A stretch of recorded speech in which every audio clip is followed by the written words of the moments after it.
What's up, my dudes? My name is Sister Turley, and this is the track review of 2016 Anaheim 2. So, this track right here, I don't really know what to think about it, man. I kind of got mixed feelings on it. I just don't know. It's very unique, very bizarre, very different than a lot of other tracks, but I just don't know what to think about it. It's I never really thought an RF track would be built quite like this, and you kind of got to ride on the track a little bit to know what I'm even talking about, but I feel like they're almost getting to the point where it's starting to be a little more unrealistic and a little further away from what a real Supercross track would actually feel like. It's like they're trying to change it so much that it's almost getting further away than closer to what a real Supercross track feels like, rather than just being more challenging and more realistic, if you can understand what I'm saying. Like, you can only go so far, like as far as how much you're changing the tracks, and then you're like not even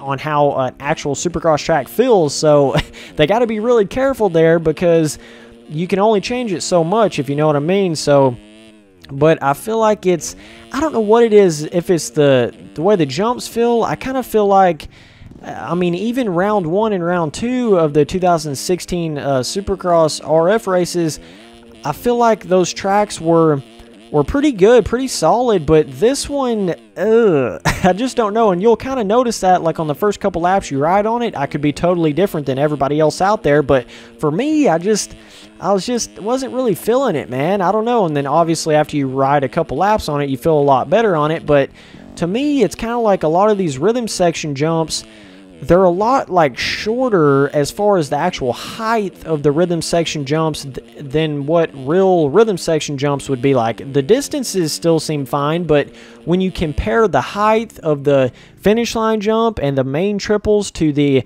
rhythm section jumps, like the triple quads or something like that, they don't really match up, if that makes any sense. And I don't know if that's just me, like I say, I don't know, it's my own personal opinion here, but it's just kind of like the actual rhythm section jumps just don't have that real height to them. Like, you don't get the same amount of airtime as you used to get on 2014 and 15 tracks, but the finish line jump's pretty big on this track, and I mean, the triples are decent. I feel like the triples are on point, man. I feel like they're perfect, but to me, the actual rhythm section jumps just seem a little off. I don't know why that is on this track, but it just seems like you're not getting the right amount of height, and just as comparing it to the other jumps on the track. But as far as the whoops go, I feel like there's kind of 2 whoop sections on this track technically, but the second whoop section is not really even a whoop section, and they did that on purpose because they wanted it to be more like a whoop section that you jump through, because that actually happens a lot on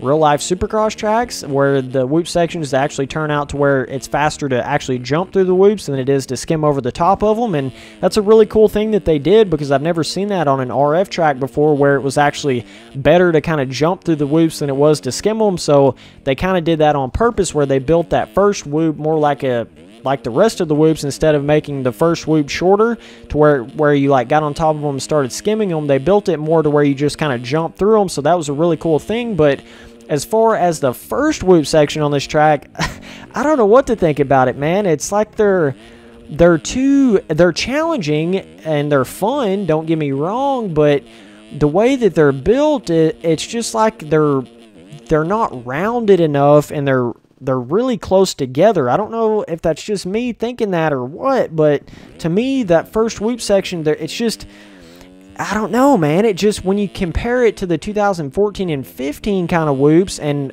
some of the like 2016, the first and second round, those whoops were pretty good, I felt like. But the whoops on this track, I just, you know, I kind of get that feeling like, I don't think I really like this, bro.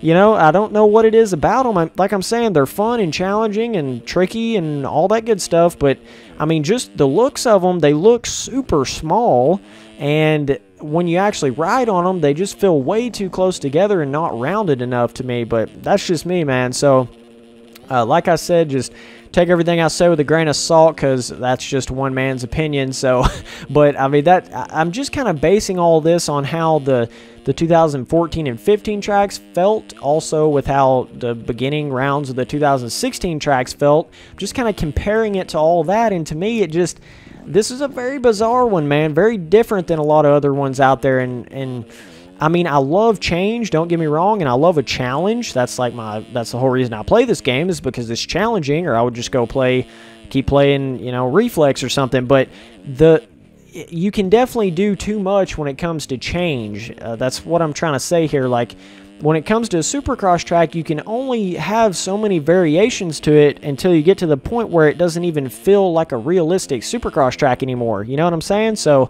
I feel like they're almost to that point, and they need to be really careful. They don't need to change it any more than this, or it's going to be way too different, and it's not even going to feel like a normal Supercross track. So that's kind of where I'm at on it. I don't know about you guys. Definitely let me know in the comments. Some of you guys may completely love this track, and I don't hate the track. I think it'll race well, and it'll be a fun track to ride on. I just feel like it's getting further away from realistic than it is getting closer to realistic, if that makes any sense. So that's kind of where I'm at on it. But a lot of the triples are built really well, the main triples, and then the finish line, I feel like, shoots you a little bit high up in the air. It's compared to the other jumps. Now, if your rhythm section jumps launched you higher, then I wouldn't say a word about the finish line jump. But it's just the fact that the rhythm section jumps and then the finish line jump don't really match up. That's kind of what I'm feeling on it. But fun track, no doubt. But it just, like, I gotta critique it, man. I gotta give my honest opinion about it, and you just gotta understand that. So, but I feel like the entire track does have a slight sand feeling to it, which is another very bizarre thing about this track. I'm not really sure why it has that feeling, because Anaheim, I feel like, would be more of a really dry, definitely not a whole lot of friction kind of feeling. I feel like you could get a lot of speed on an Anaheim track, especially either if it was dry or if it had good traction. But on this track actually feels more like a sand, like you're kind of held back, like it's got a lot of friction or something like that on it. So it's like you can never get the right amount of momentum that feels normal on MX Simulator on this track for some reason. So that's just another weird thing about it. But anyways, so I'm going to give this track a 7 overall, and the difficulty is hard. So anyways, I appreciate all you watching these videos, and I'll keep on making them.